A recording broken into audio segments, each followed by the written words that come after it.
Tuhan bersamamu.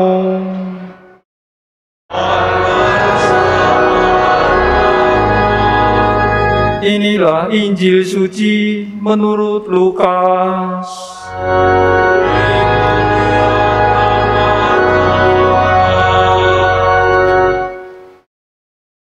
Sekali peristiwa, para pemungut cukai dan orang-orang berdosa datang kepada Yesus untuk mendengarkan Dia. Lalu bersukut-sukutlah orang Farisi dan ahli-ahli Taurat, katanya, Ia menerima orang-orang berdosa dan makan bersama-sama dengan mereka. Lalu Yesus menyampaikan perumpamaan ini kepada mereka. Siapakah di antara kamu yang mempunyai 100 ekor domba, lalu kehilangan seekor, tidak meninggalkan yang 99 ekor di padang gurun, dan pergi mencari yang sesat itu sampai dia menemukannya?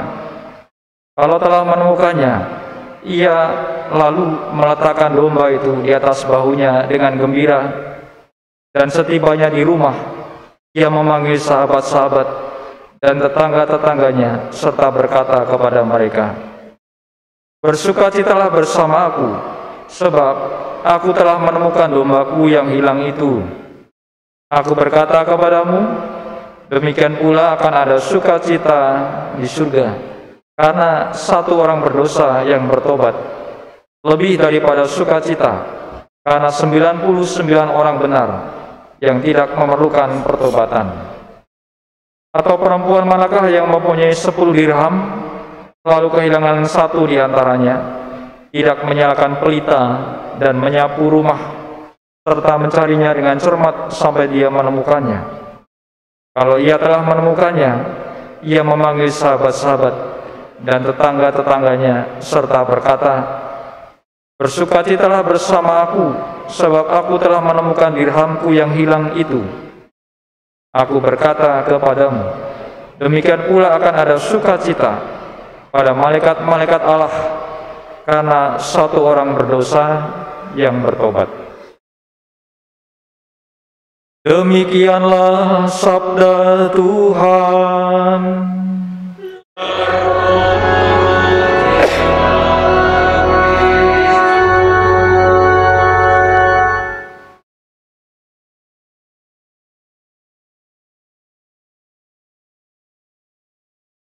Saudara-saudari sekalian, September menjadi kesempatan bagi kita orang Katolik untuk berusaha tekun membaca, merenungkan sabda Tuhan.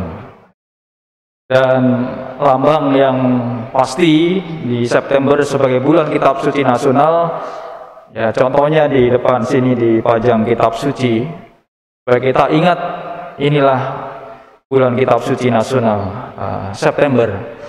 Moga-moga di rumah Anda Kitab Suci juga tidak sekedar dipajang, ya, tidak pernah dibuka karena berat ini bacanya.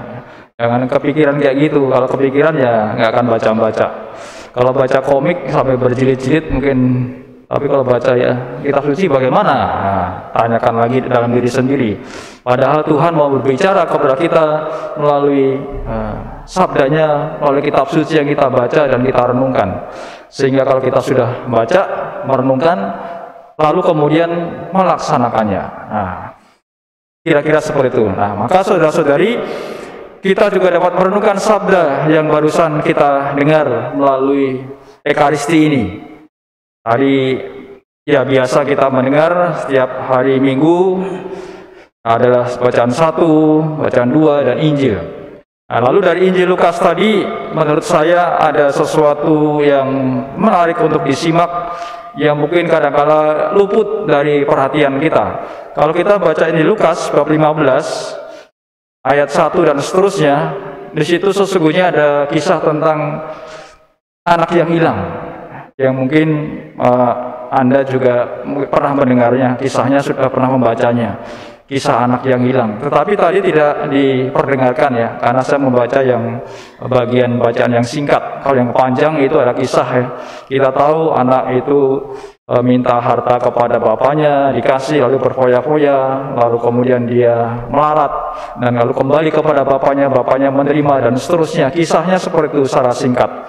Nah, saya ingin mengawali dengan Injil Lukas bab 15 ayat 1 yang mungkin luput dari perhatian kita, yaitu yang menyebutkan para pemungut cukai dan orang-orang berdosa biasa datang kepada Yesus untuk mendengarkan Dia.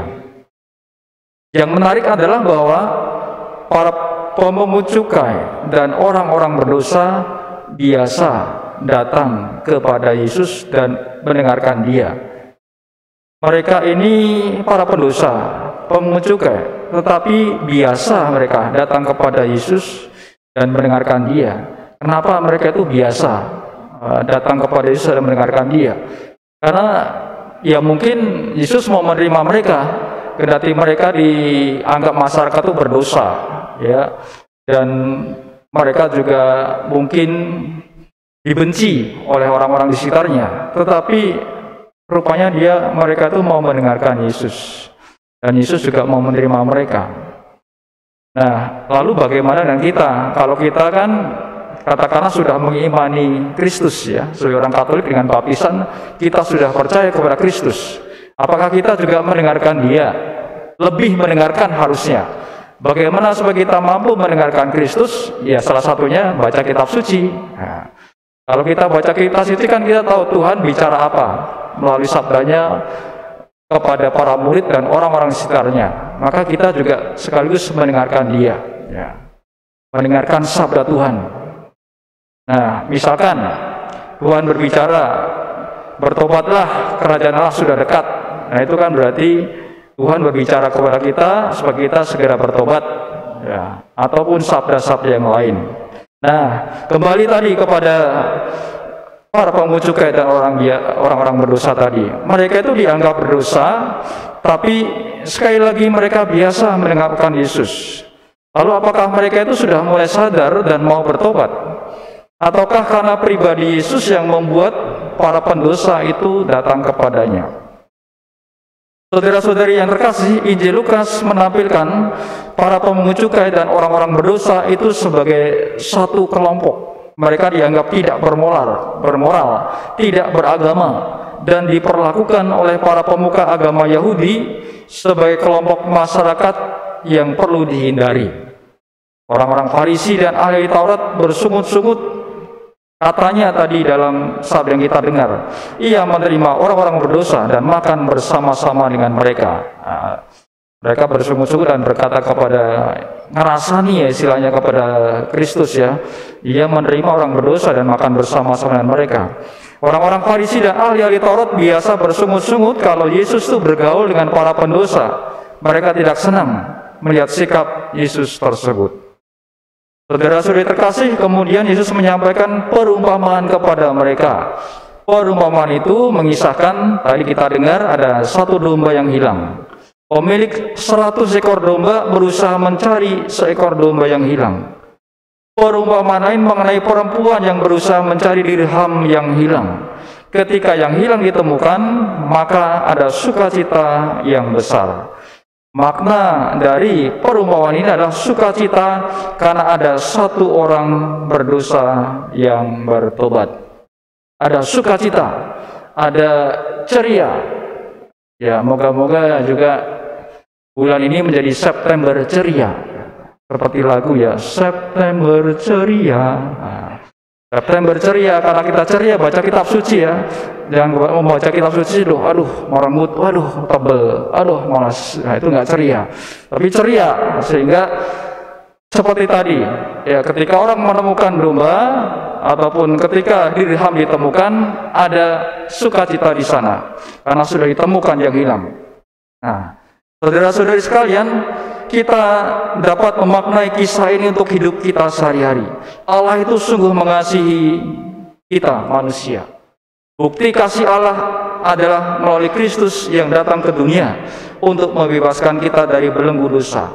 Allah itu berusaha mencari dan menyelamatkan umatnya yang tersesat dan jatuh ke dalam dosa. Bukti nyata kasih Allah yang menyelamatkan pendosa adalah melalui kisah Santo Paulus. Kita coba nanti dapat melihat kembali bacaan yang kedua ya. Dalam surat pertama Rasul Paulus kepada Timotius disebutkan bahwa Paulus mengakui dirinya itu sebagai penghujat, penganiaya yang ganas, dan merasa dirinya sebagai orang paling berdosa. Dia menganggap dirinya orang paling berdosa. Aku ini orang paling berdosa, tapi aku dikasih Allah. Maka kalau kita merasa banyak dosanya, begitu besar dosanya, jangan khawatir. Paulus ini, dia katakan sendiri, dia paling berdosa. Maka kalau kita berdosa, masih ada Paulus yang lebih berdosa daripada kita ya. Maka tenang-tenang ya kita ya, nggak usah minder, nggak usah kemudian putus asa ketika merasa punya banyak dosa, karena Paulus sudah mengakui, aku paling berdosa, tapi justru dia merasa dikasih Allah. Nah, Paulus mengatakan demikian. Nah, namun ketika Paulus mengakui dia orang paling berdosa, Kristus justru mengasihi dan menyelamatkannya. Maka bagi kita saudari-saudara, seberapa berat dan besarnya dosa kita, Allah selalu mau mengampuni dan menyelamatkan kita. Allah tidak menghendaki kita hilang dan tersesat. Maka mari kita berusaha datang kepadanya agar selamat dan memperoleh berkat. Allah mencari orang yang berdosa supaya mereka kembali kepadanya. Ibaratnya seperti tadi, mencari satu domba yang hilang dari 99. Hanya satu dicari. Mencari dirham yang hilang supaya ketemu ya. Lalu supaya ibaratnya yang hilang, yang berdosa itu diselamatkan oleh Allah, karena Allah itu Maha Rahim dan Maha Kasih.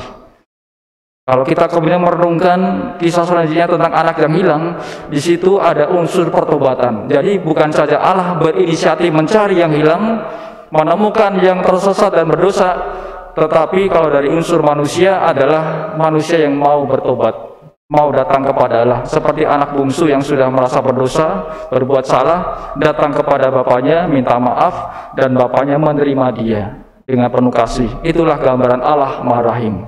Maka dari pihak Allah selalu mau mencari kita yang tersesat dan berdosa. Dari pihak kita, harapannya kita juga mau datang kepada Allah, bertobat, menyesali dosa-dosa, dan Allah Maha Rahim akan menerima kita karena kita sudah berusaha untuk mohon ampun atas segala dosa-dosa, kekurangan dan kelemahan kita. Saudara-saudari, semoga permenungan sabda Allah dari Injil Lukas bab 15 ini semakin meneguhkan iman kita bahwa Allah itu Maha Kasih, Allah Maha Rahim, Allah yang sungguh mau menyelamatkan kita, jelas melalui Kristus, dan kita juga terus berusaha untuk bertobat, menyesali dosa-dosa, datang kepada Allah tanpa harus merasa takut, minder, dan segala macamnya, karena kita percaya Allah pasti mau menerima, mau mengampuni kita yang mau datang kepadanya mohon ampun dan bertobat, karena sekali lagi Allah itu Maha Kasih dan Maha Rahim.